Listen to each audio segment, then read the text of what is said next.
The story you're about to hear is going to change everything in your life. It will change the way you think, the way you work, the way you relax, how you socialize. It will change every single aspect to your existence here on Earth. This is David, and David was a very nice young man who followed a very traditional path in his life. He did well in school, he went to college, he got a traditionally good job, and he met a very nice girl. David was the type of guy who always did what he was supposed to do. But one day, something awful happened to David that would change the course of his life forever. After his 30th birthday, David went to the doctor's office to get his annual blood test done. A few days later, David received a phone call from his doctor saying that they found an irregularity in his blood and that he needed to get an MRI scan done as soon as possible. The next day, David went in to get it done. He was sitting in the medical room waiting for the doctor to come in to tell him his results. The longer he waited, the faster his heart began to beat, and he could literally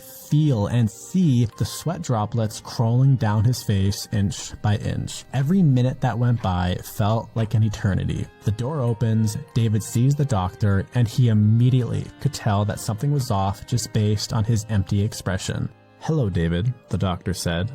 "Hi," David says. "David, there's no easy way to say this. We have found a cancerous tumor in the back of your brain. Fortunately, it's not too big, and if we get it out as soon as possible, we don't think there will be any further complications. However, it is a very dangerous procedure." With shock and fear in his voice, David says, "What kind of risks?" "Well, the tumor is very close to your brain stem, so if we make a wrong move, you could experience long-term brain damage, which would impair many different things, like the way you speak, the way you think, your memory. You may even forget the people who you love in your life. But if we don't do this procedure, you will likely die in the upcoming years." Tears began falling down David's face. "I know this is hard, but I can book you in for a surgery 1 week from today with one of the best neurosurgeons in the entire country. Do you want me to book it?" The doctor said.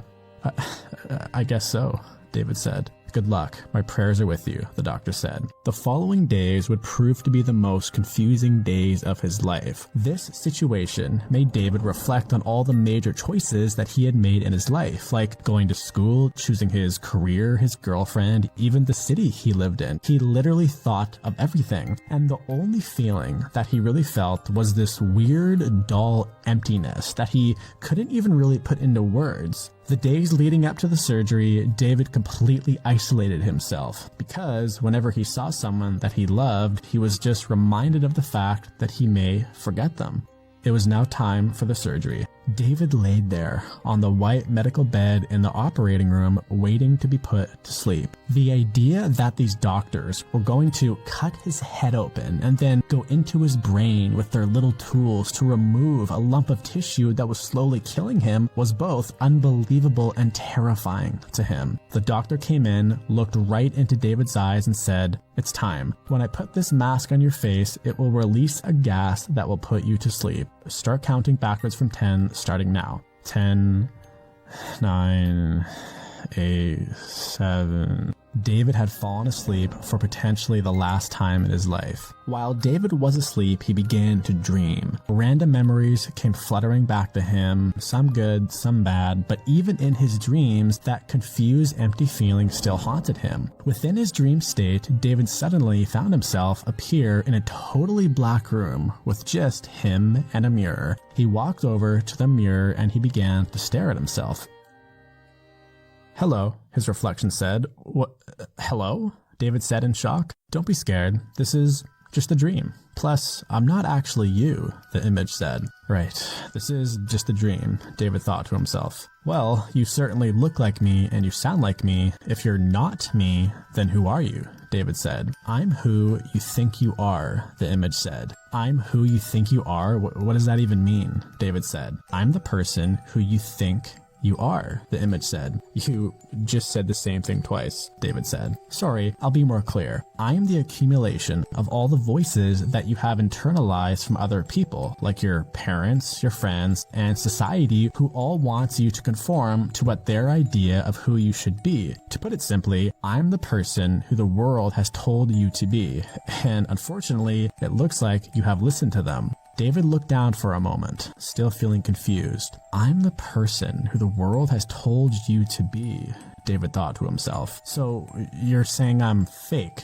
David said. Well, I'm the one who is truly fake. The real you is still inside you, and it will always remain in you until the day you die. But yes, in this moment, you think you are me, but you aren't. Okay, so if I think I'm you, who is a fake person, but I'm not actually you, then who am I?